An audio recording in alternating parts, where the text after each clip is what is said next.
kalian nukunam ijoollee hedduutu miidhee viidiyoon baay'ee xiqqoo ishiinirraa fagaatu akka kirkira lafaa kana manni dhufee dhiphina argisiise. Magaalaa guddoo Libaanoon Beirut keessatti dho'iinsa guddicha keessatti mudateen yoo xiqqaate namoonni 135 ol yoo du'an namoonni 5,000 kan ta'an miidhamanii jiru. Ashama hordoftoota kabajamoo fi jaallatamoo nageenya keessan qaccee addunyaa geettan hundatti isiniif haa baay'atu. Ani Shakuudha Shakuutii viidiyoo kana irratti rakkoo sammuna Beirut Libaanoon keessatti mudateen lammiileen Itoophiyaa akka miidhamaniif tokko ammoo achi buuteen isaanii akka dhabamne namoonni tokko kan dichirraa dubbisne ni dubbatu. Qoonsilaan Itoophiyaa Beirut keessatti argamus lammiilee miidhaman kana keessa lammiileen Itoophiyaa akka heddummeetan himee jira. Lammiilee Itoophiyaa keessaayis namoota paaspoortii sababa garaagaraatiin karaarra jiranidha jedhee dubbatee jira. Hordoftoota viidiyoo kanarratti sababa dho'iinsi kun uumameen isin ilaallaa hanga xumuraatti nafaan turaan affeerraa kooti. Dursa garuu obboleettiin teenya Beirut keessatti argamtu takka sagaleen isheen naaf ergitee isin dhageessa. Obboleettiin teenya tun naannoo balaan kun uumametti dhiheenyaan kan argamtudha. Viidiyoo tokkos kan naaf erge isheedha.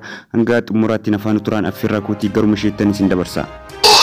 Qunnamtiin kalian nuqunnamee galanni isaa hin badiniin agarsiisee nurraa deeme ammallee waaqayyo haa kabajamuuf ka ulfaate haa ta'u waamsee jira.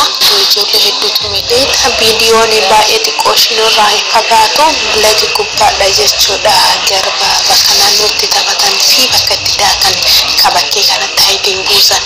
Amma beektan biratti immoo maal akka bu'esitti immoo jalqaba akka kirkira lafaa kana manni dhufee dhiphina argisiise. Walii hibbate mastaawwatii jechuudha. Fuulduma kana walitti deddeebisee dhodhoosee meeshaa manaa ittiin firdiidhaa'e akka bubbee kan nutti seessise yeroo sanii. Akkas godhee sa'a lamaa ol meeshaa manaa daakee akkas godhee nurraa tare. Tole burichi koo guddaa galatoomii bagara bisibaasii waan jiru wal bira jira. Haadhi rakkoon qabuutis baay'ee galatoomii sin jira waaqayyo isaa eebbisu. Ashe bakka haadhi rakkoo hin qabu gamma kootis sin jira. Egaa akkuma dhageettan sa'a lamaaf rakkoon guddaan akka turedha. Obboleettiin teenya kan Beirut irraa dubbisnee kan nutti himte jechuudha. Lammiileen Itoophiyaa miidhaan irra gahuun amma dura mirkanaa'e kudhayyootaan namoonni lama miidhaa jiddu galeessaa torba ammoo miidhaa salphaan akka irra gahe Beirutitti qoonsilaan Jeneraala Itoophiyaa obbo Tamasgen Umar ni dubbatu. Namoota miidhaan jiddu galeessaa irra gahe hospitaalatti waldhaanamaa jiran qaamaan dhaqanii daawwachuu fi haala gaarii akka jiran himu obbo Tamasgen. Kanneen miidhaan salphaan irra gahe wallaansa argatanii gara manaatti deebi'uu quba qabaachuu himanii jiru. Namni tokko lubbuu dhabuu akka dhagahan garuu mirkaneeffachuu akka hin dandeenye dubbatu.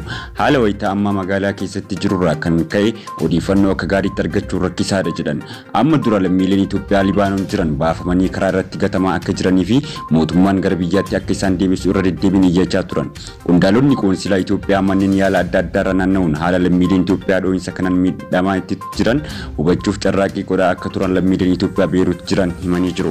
Miseensonni waldaa deeggarsa lammiilee Itoophiyaa Libaanoon jiran Inyaa Basaddat jedhamu akka himanitti lammiileen Itoophiyaa yeroo lakkoofsi isaanii hin beekamne miidhaa jabaa fi salphaan irra gaheera. Kanan gammaa eessa akka jiran hin beekamnes akka jiran dubbatu.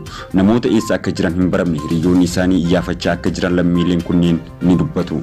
Lammiilee Itoophiyaa achi jiraatan keessaa tokko kan taate Sigiradaa Birhaanuu waa'ee dho'insichaa yoo ibsitu dhugaa abjuu fakkaatuu fi baay'ee nama sodaachise ture jettee ibsiti.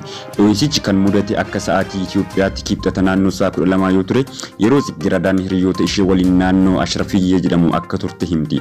Dho'insichi wayita mudatu kirkirri lafaa waan uumame nutti fakkaate ture kan jettu Sigiradaan gara daandiitti wayitii baatu miidhaan guddaan dhaqqabu akka hubatte himti.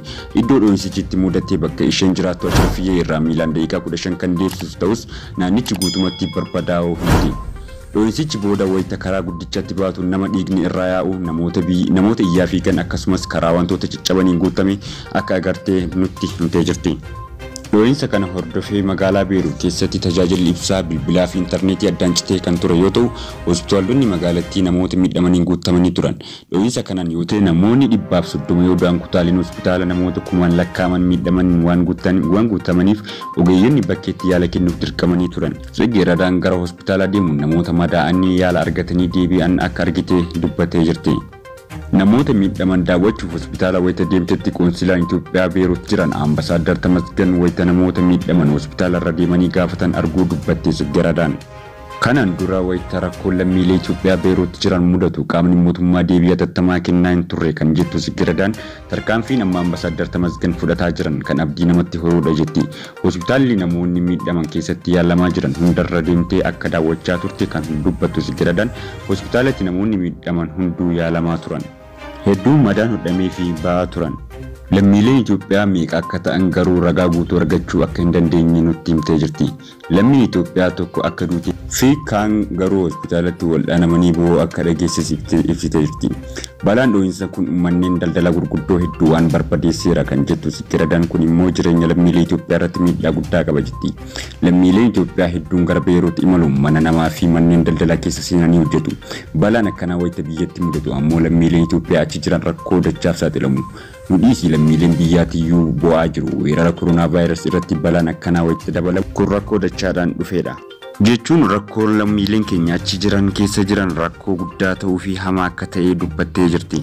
Dho'iinsa guddaa magaalattii keessatti raawwatameen hanga kaleessa galgalaatti lubbuun namoota 135 fi namni 5,000 kan siiqu ammoo akka miidhamee ragaan kaleessa galgala August 5 2020 bahe ni mul'isa. Pirezidaantii biyyattii kan ta'an Maayikil Anaan sababni balaan kun dhufeef maali jedhanii yeroo gaafatamanitti Ammonium nitratein toonii 2,750 ta'uu of eeggannoo tokko malee waggoota 6 kuufamee ture jedhan. Pirezidaantichi harka kaabineessanii walga'ii ariifachiisaa waamanii jiru.